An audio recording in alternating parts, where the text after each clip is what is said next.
Mukhakaroti vachala bhagavagaitegarim yatchivātamahan mande srigurum dinatariram paramanandamādhavam Sri Chaitanya Iswaram Hare Om Tat Sat. So, আমরা এই ঝুলন যাত্রা আনন্দ করছি। আমরা এই ঝুলন যাত্রা আনন্দ করছি। এই ঝুলন যাত্রা 5 দিনের উৎসব। এই ঝুলন যাত্রা 5 দিনের উৎসব ইস্কনে পালন করে। ইস্কনে পালন করে।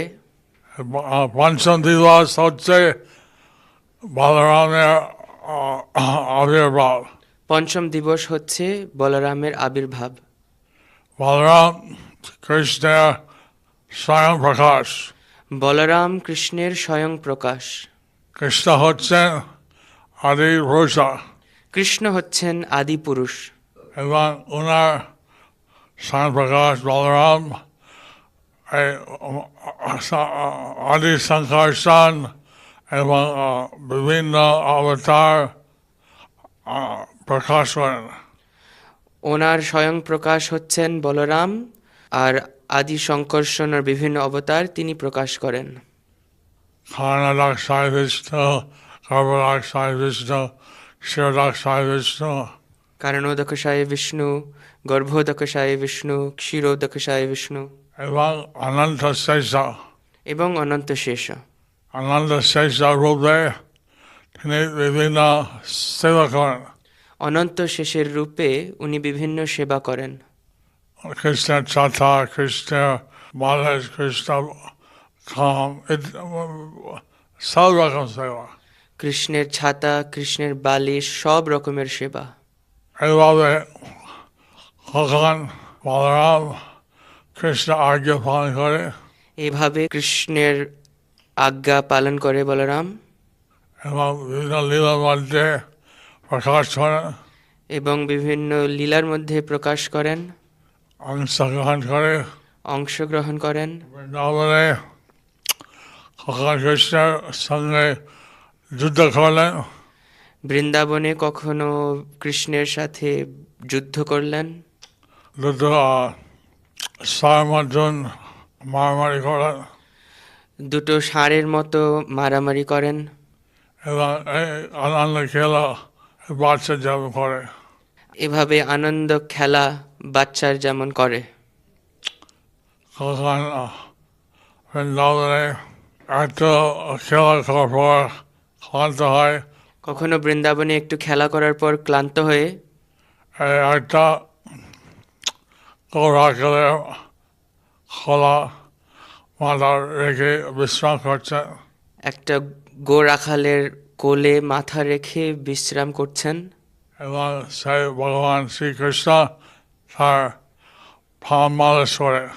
এবং ভগবান শ্রীকৃষ্ণ তার পা মালিশ করেন। এখন বড় ভাই হিসেবে বিভিন্ন লীলা বিস্তার হয়েছে। বড় ভাইয়ের রূপে বিভিন্ন লীলা বিস্তার হয়েছে। যখন কৃষ্ণ সমস্ত গৌরাখাল এবং গৌবৎসা হরণ হয়েছিল ব্রহ্মদেবের দ্বারা, যখন সমস্ত গো পশুরা হরণ করা হলো ব্রহ্মার দ্বারা, কৃষ্ণ সমস্ত গৌরাখাল গৌবৎসা নিজের প্রকাশ করলেন। কৃষ্ণ সমস্ত গো রাখালারা এবং গোবৎসকে স্বয়ং প্রকাশ করলেন। এবং তার জন্য এই বাবা তার নিজের সন্তান ভালো এসেছে, খুব কৃষ্ণ যেমন আগে করতেন। এভাবে বিভিন্ন সমস্ত বাবা আর মা তার বাচ্চাকে খুব ভালোবেসেছেন, যেমন কৃষ্ণকে করতেন। আগে নিজের সন্তান থেকে কৃষ্ণকে ভালোবাসতে বেশি, আগে নিজের সন্তান থেকে কৃষ্ণকে ভালোবাসতো বেশি। কিন্তু এখন কৃষ্ণ প্রকাশ হলেন তার নিজের বাচ্চা রূপে। কিন্তু এখন কৃষ্ণ নিজেই প্রকাশ হলেন তাদের নিজের বাচ্চাদের রূপে। তাই স্বাভাবিকভাবে এই সমস্ত রাজা মা বাবা তার নিজের সন্তান এভাবে ভালোবেসেছে। তাই সমস্ত মা আর বাবারা ব্রজে তার বাচ্চাদেরকে খুব ভালোবেসেছেন। এবং কবে সাধারণত বাচ্চা বাচ্চা এই গাভী দুধ পাওয়ার জন্য লোভ করে, কিন্তু এখন গাভী তার বাচ্চার কাছে যেতে দৌড়ে বেড়েছে। সাধারণে বৎস গোবৎস গরুর কাছ থেকে দুধ পেতে চায়, কিন্তু এখন গো নিজেই বৎসের কাছে গিয়ে দুধ দিচ্ছে। বলরাম দেখছি সব কি হচ্ছে এখানে। ব্রহ্মা দেখছে সব, বলরাম দেখছে সব কি হচ্ছে এখানে। এটা থাকা তুমি বুঝতে পেরেছে এই সমস্ত কিছু কৃষ্ণের প্রকাশ হলেন। তখন উনি বুঝতে পেরেছেন যে সমস্ত কিছু কৃষ্ণ প্রকাশ করেছেন। এভাবে বলরাম উনি ভগবান, কিন্তু ভগবানের ওনাকে মায়ের মধ্যে দিতে পারে। এভাবে বলরাম উনি ভগবান, কিন্তু ভগবান তাকে মায়ের মধ্যে দিতে পারেন। এভাবে বিভিন্ন লীলা বলরাম করেছেন কৃষ্ণের সঙ্গে, এভাবে বলরাম বিভিন্ন লীলা করেছেন কৃষ্ণের সঙ্গে।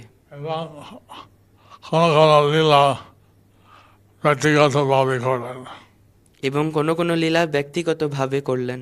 মায়ের বয়সে মায়া আসর ছিল, মায়ের আসর সাথে যুদ্ধ করে বধ করলেন। মায়াপুরে মায়াসুর ছিল, মায়াসুরের কাছে যুদ্ধ করে তাকে বধ করে দিলেন। এবং সেখানে চূড়ানে গিয়ে সবাই উঠে সম্মান দেওয়ার জন্য উঠেছে, নৈমিষারণ্যে যখন বলরাম যান সবাই উঠেছে সম্মান দেওয়ার জন্যে, কিন্তু রোমহর্ষণা ওঠেনি। কিন্তু রোমহর্ষণ উঠেনি। তাই বলে বলরাম দুটো খোসা ঘাস দিয়া স্পর্শ করেছে রোমহর্ষণ। তাই বলরাম দুটো কুশগ্রাস নিয়ে স্পর্শ করেছেন রোমহর্ষণকে, এবং তার মধ্যে সে দেহ রেখেছে। সেভাবে রোমহর্ষণ দেহ রেখেছে। এইভাবে বলরাম একবার সে দুর্যোধন এই কৃষ্ণের সন্তান আটক রেখেছে, একবার দুর্যোধন কৃষ্ণের সন্তানকে আটকে রেখেছে, কিন্তু বলরাম গিয়ে বলেছেন তাকে ফেরত দেওয়া দরকার। কিন্তু বলরাম গিয়ে বলেছেন তাকে ফেরত দেওয়ার দরকার। কিন্তু তা অবহেলা করেছে বলরামের আদেশ। কিন্তু তারা অবহেলা করেছে বলরামের আদেশকে। বলরাম তার হল দিয়ে সমস্ত হস্তিনাপুর যমুনার মধ্যে নিক্ষেপ করার জন্য টেনেছে। তাই বলরাম সমস্ত হস্তিনাপুরকে টেনে যমুনার মধ্যে নিক্ষেপ করতে গেছেন। এবং তখন সমস্ত হস্তিনাপুর এইভাবে নিয়ে যাচ্ছে, এভাবে সমস্ত হস্তিনাপুরকে এভাবে নিয়ে যাচ্ছে।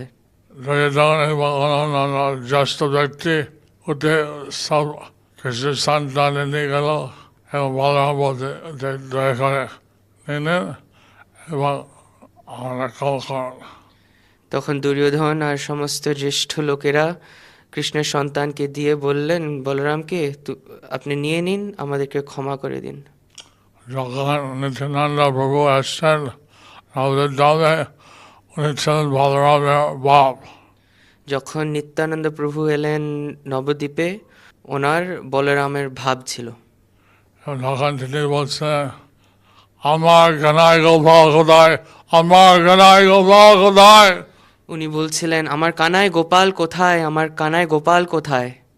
তো এইভাবে আজকে ঝুলন যাত্রার শেষ দিন, এভাবে আজকে ঝুলন যাত্রার শেষ দিন এবং বলরামের আবির্ভাব। এবং বলরামের আবির্ভাব। সকালে বলরামকে মনে রেখে ঝুলন যাত্রা করুন, সকলে বলরামকে মনে রেখে ঝুলন যাত্রা করুন, আনন্দ বিভোর হবে। আপনারা আনন্দে বিহ্বল হবেন। ভক্তি